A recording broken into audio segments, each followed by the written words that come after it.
네. 자, 보시죠. 네. 네. 자, 오른쪽에서 이제 첫 번째 문단이에요. 그렇죠? The moon administration has neglected the growth while emphasizing, 그렇죠? distribution. 자, 현 정부는요. has neglected 성장을 무시하고 있답니다. 반면에 분배를 강조하고 있다 그럽니다. 네, 지금 그런 것 같아요. 현 정부의 그 시각을 보고 있는 사람들은요, 대다수의 한 달에 한 150 전화하는 금액을 받는 사람들이, 그러니까 1년에 한 2천만 원이 채 안 되는 거죠. 이런 사람들이 대다수라는 거죠. 그러니까 이 사람들이 소비를 좀 이루어줘야 되는데, 이 사람들이 받는 금액 갖고는 소비를 할 수 있는 상황은 아니라는 거예요. 그래서 이 부분들을 아마 전 그렇게 봐요. 그러니까 분배를 어느 정도 좀 해서 정부가 재정 확대를 좀 해서라도 그렇게 해서 이런 사람들을 조금 이렇게 좀 뭐 도와준다 그러나요? 좀 해준다면은 소비가 어느 정도 진작이 돼서 이것이 생산 활동에 조금 일어나지 않겠냐는 그런 생각을 갖고 있는 것 같아요. 근데 이게 물론 장기간 할 수 있는 건 아닙니다. 그죠? 이 재정 정책은요, 조심히 써야 될 게 있잖아요. 인플레이션을 유발할 수 있는 일이 굉장히 많습니다. 우리가 뭐 돈 뭐 몇천만 원을 쓴 그런 게 아니기 때문에요. 국가에서 재정 확대를 쓰게 되면요, 그 많은 돈이 이제 시중에 풀려요. 그러면 당연히 그 물건의 가격이 이제 올라가겠죠. 인플레이션이라는 겁니다. 인플레이션. 자, 근데 재정 정책을 강조했던 적이 한 적 있죠. 누구죠? 재정 정책? 네, 재정 정책을 강조한 게 어, 음, 어, 존 메이너스 케인즈입니다. 존 메이너스 케인즈요. 케인즈가 이제 했는데, 자,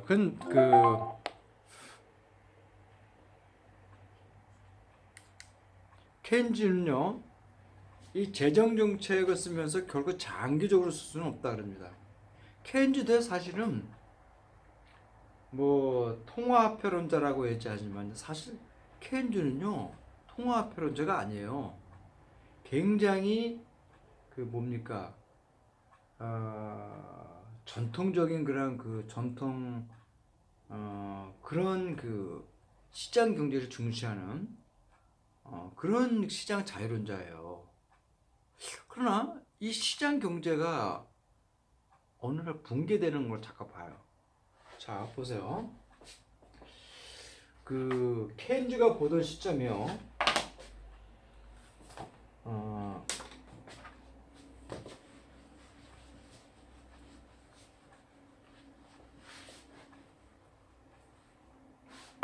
케인즈가 1883년에 태어났습니다. 네, 제가 존 메이너스 케인즈예요, 그렇죠?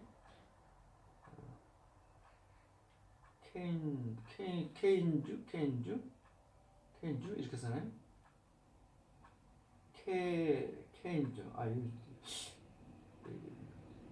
케인 케인주가 나옵니다, 그렇죠? 자, 이때 같이 태어난 사람이 누군가요?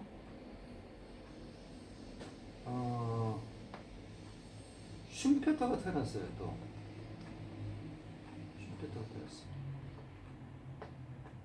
이때도 누가 된 건데 샤넬이 태어났어요.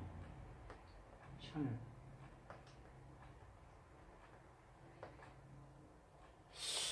자, 그 하나 더 할까요? 보세요.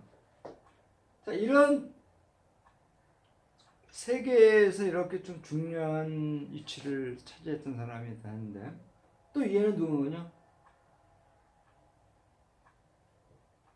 마르크스가 사망한 날이에요. 마해예요. 박스의 상황입니다. 네. 자, 근데 케인즈는요, 일반 이론인가요? 자, 여기에서 지금 그 문제점들, 현재 지금 이 일제 세계대전이 끝나고 이러한 문제점들에 대해서요, 책을 내는데 정부가 시장에 적극적으로 개입을 해야 한다는다. 정부가 시장에 개입하는 건 뭐죠? 돈을 푸는 거예요, 돈을. 근데 이 돈은 인플레이션을 유발할 수 있겠다는 거죠. 전통적인 그 고전학파들은요, 정부가 시장에 개입을 하지 말라 그랬습니다. 그냥 놔두면은 알아서 움직인다는 거죠. 이것이 전통학자들이에요. 자, 그런데 그 전통학자들의 견해는요, 계속 틀린 건 아니에요.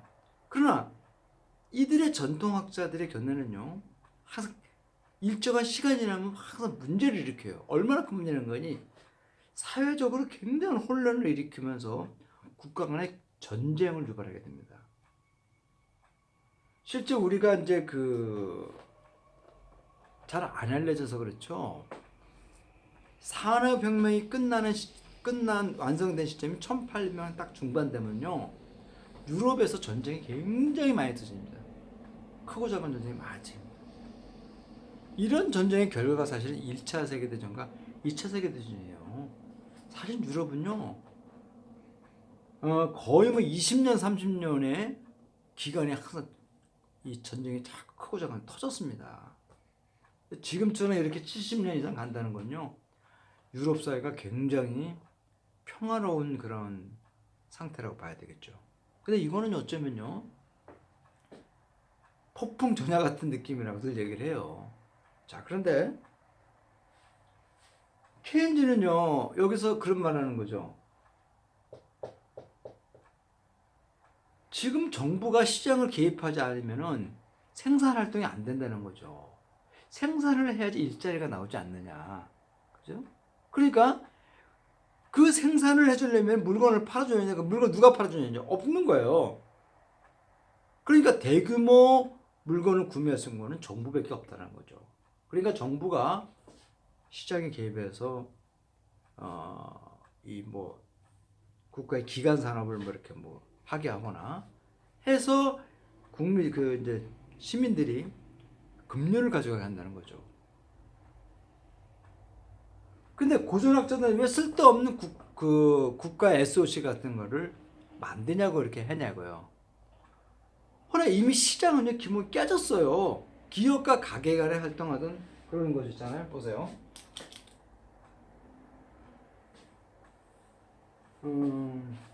이것이 이제 기업이고요. 이것이 이제 가게입니다. 패밀리죠, 패밀리. 자, 이들의 생산과 이들의 소비가요, 어떤 선을 가야 돼요. 그것이 이선이 가거나 이선이 가거나 그래요. 항상 시장은 요동을 한다 그랬잖아요. 그렇죠? 이 선을 갖다 놓고. 근데 이 선이 요동다는 게 완전히 깨져버리는 거예요, 그냥. 왜냐면 생산은요, 이제 산업혁명을 통해서 기계화가 됐어요. 웬만한 물건들이 다. 자, 그럼 이 장이란 기계로 만든 제품이 시장에서 계속 쏟아집니다. 근데 이미 구매를 할 수 있는 사람 다 가졌어요. 구매력이 없잖아요. 그러니까 기업들이 어떻게 됩니까? 도산할 수밖에 없죠. 그럼 어떻게 돼? 일자리가 없어지잖아요. 그렇죠? 그러니까 이 기본적으로 전통학자들이 얘기하는 거죠. 고전학파들이 얘기하는 기업과 가게 간에 생산자하고 소비자 간에 이런 걸 놔두자는데 이게 계속 깨졌단 말이에요. 산업혁명 이후로. 산업혁명이 완성된 이후로. 그래서 지금은요, 세이어 법칙이라는 게 있어요. 물건이 만들면 무조건 다 팔린다는 공급 어떤 원칙주의가 있습니다. 그러나 그때만 해도 세이어 법칙이 먹혀 들어갔던 시절이 있었어요. 그때가 1800년대요. 중반. 그러나 1800 중반 이후부터는요, 이게 계속 깨집니다. 그래서 결국은 1차 세계가 터져요. 1차 세계는요, 저는 그렇게 봐요. 민족주의, 황태자를 죽여서 그런 게 아니라 내가 먹을 게 없는 거죠. 내가 먹을 게. 그러니까 남의 나라를 침략하는 거죠. 그렇죠? 남의 나라를 침략해서 그 파일을 내 나라에 이렇게 하면은 내 나라 국민들로부터 많은 호평을 받을 거 아니에요. 저는 전쟁을 그렇게 본다는 거예요. 이런 시장의 기본적 논리가 깨지기 때문에 케인즈가 시장에 적극적으로 관여를 하자라고 했지만은 케인즈는요 이거를 장기적으로 하면 안 된다는 걸 알아요. 왜? 인플레이션 주변이 너무 눈에 띄니까. 그렇잖아요? 재정 조치를 계속 쓰게 되면 돈이 계속 흘러요. 물론 그것을 제때제때 이렇게 세금이라는 명목으로 끌어들이면 되겠지만요. 실제 그게 안 된다는 거죠. 100억을 풀면요. 100억이 어느 정도가 들어와야 되는데 그게 안 들어온다는 거 실질적으로는요. 그런 인플레이션이 일어나요. 그렇기 때문에 이 재정 확대는요. 굉장히 조심해야 될 부분입니다. 자, 보세요. 그다음 이 보면요.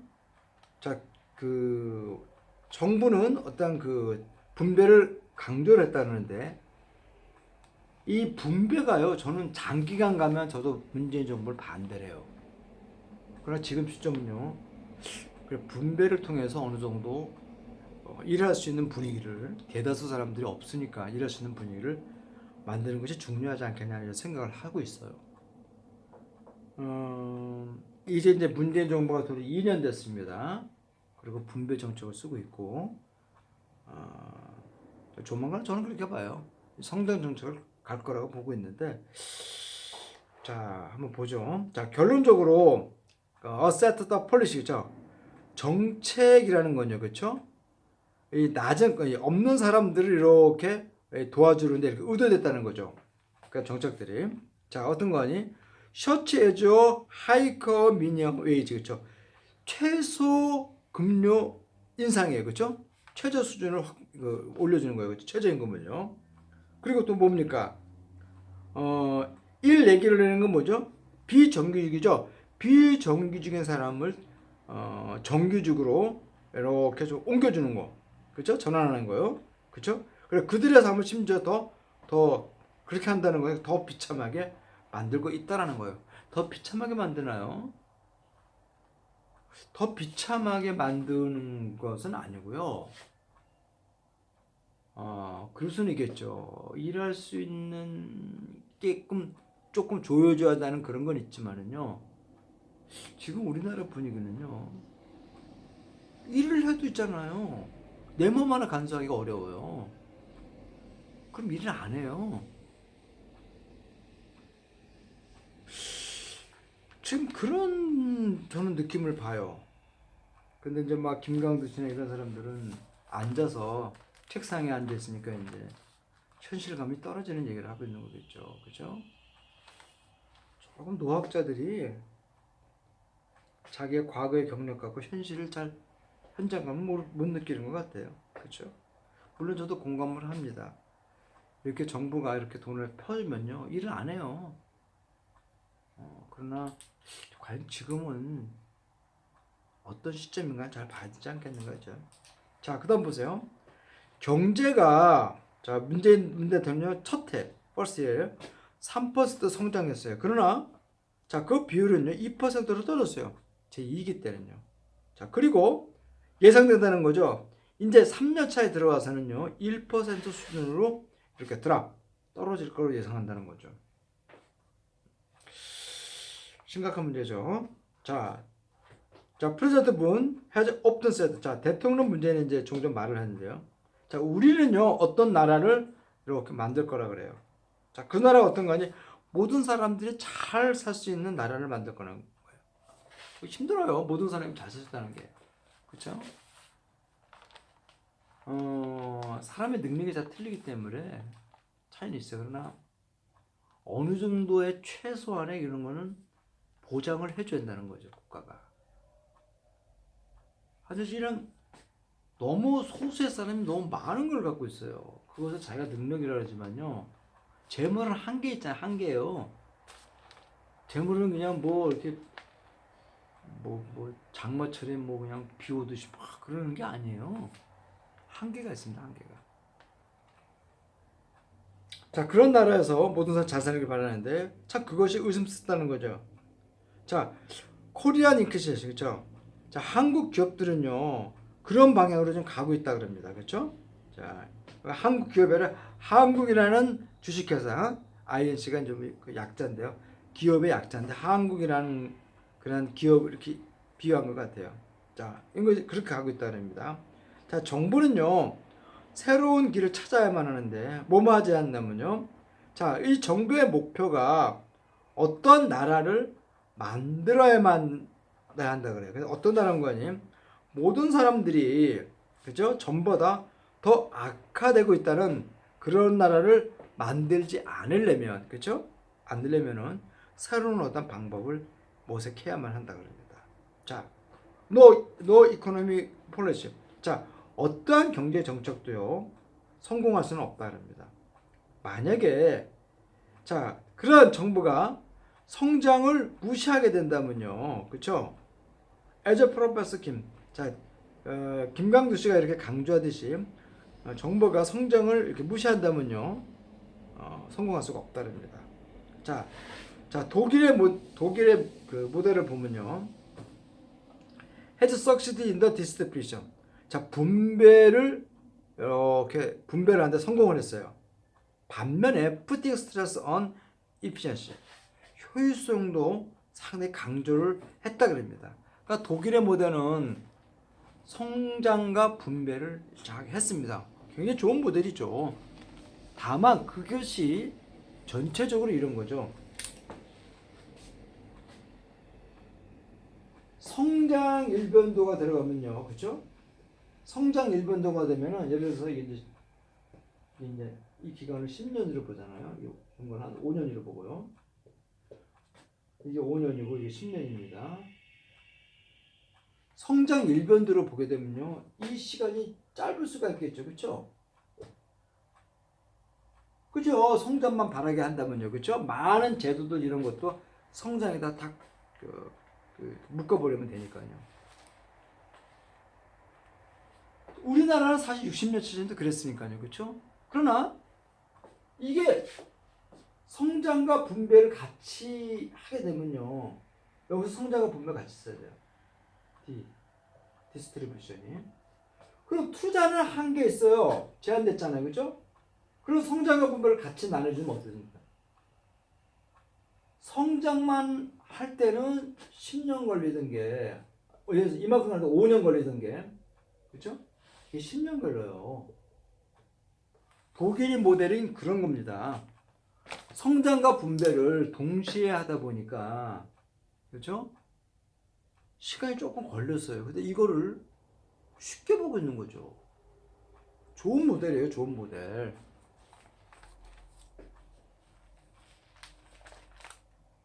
이 김강두 씨나 일부 이제 세친 그런 뉴라이트 계열의 경제학자들은 그런 거죠. 자, 성장을 하다 보면 낙수효과가 떨어진다. 낙수효과 안 떨어졌잖아요, 우리나라 이제. 그런 말 좀 하지 마세요. 저도 이렇게 해야 된다고 봐요. 조금 전체적인 성장을 좀 늦더라도요, 그렇죠? 성장과 분배를 이제 같이 해줘야 돼요. 그러지 않으면요, 사회에 큰 문제가 생깁니다.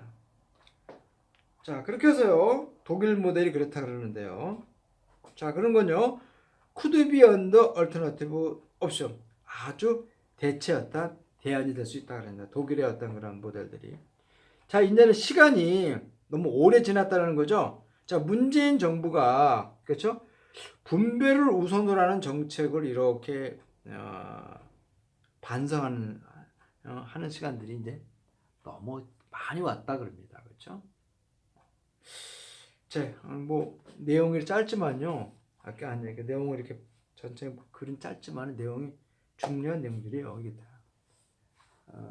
신문의 사설이 그때 아주 그냥 중요한 것들을 이렇게 기사를 하는 거니까 다 중요하죠. 저는 이런 성장은요 분배하고 이제 같이 이루어져야 되는데 우리나라 60년 70년대는 주로 성장을 투자만 해서 성장만 하는 결과를 얻었어요. 일단 파일을 많이 키우자는 것이 경제학자들과 경제관료들의 생각이 일치를 한 거죠. 그렇게 해서 서강학파라는 사람이 이제 우리나라의 경제학계를 잡았는데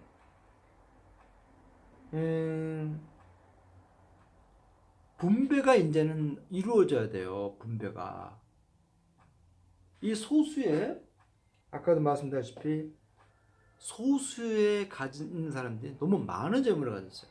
재물을 한계가 됐는데 그러니까 이런 부분들을 막 퍼줄 수는 없잖아요. 그럼 일 안 합니다. 그죠? 그러니까 막 퍼줄 수는 없으니까 자 이들이 정부가 성장과 분배에 대한 메리트를 줘야죠. 그죠? 그렇게 해서 이제는 성장과 분배가 같이 이루어지는 그런 걸 해야 됩니다. 그래서 이게 좀 성장만 해갖고 5년이면 될 것 같아요. 10년 걸리더라도 성장과 분배를 같이 이루어집니다. 그것이 독일식 모델이니까요. 그렇잖아요. 그렇게 하면은 조금 우리 사회가 좀 안정되고 남북을 보는 관점들이 여유가 있으면요. 남북 보는 어떤 그런 것들이 조금 더 여유가 있지 않을까 봐요.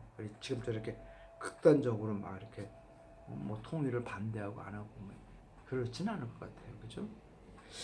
자, 그럼 오늘 수고하셨습니다. 하셨습니다. 다음 시간에는요.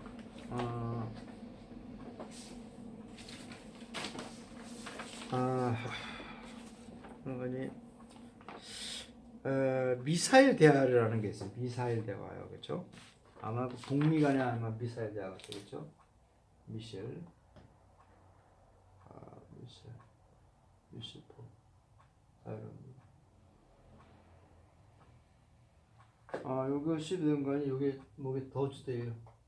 더즈데이고 10월 며칠인가? 10월 3일이잖아요. 북미 간의 이야기니까요. 그걸 또 읽어보도록 하겠습니다. 내용이 좀 기네요. 네, 오늘 수고하셨습니다. 네.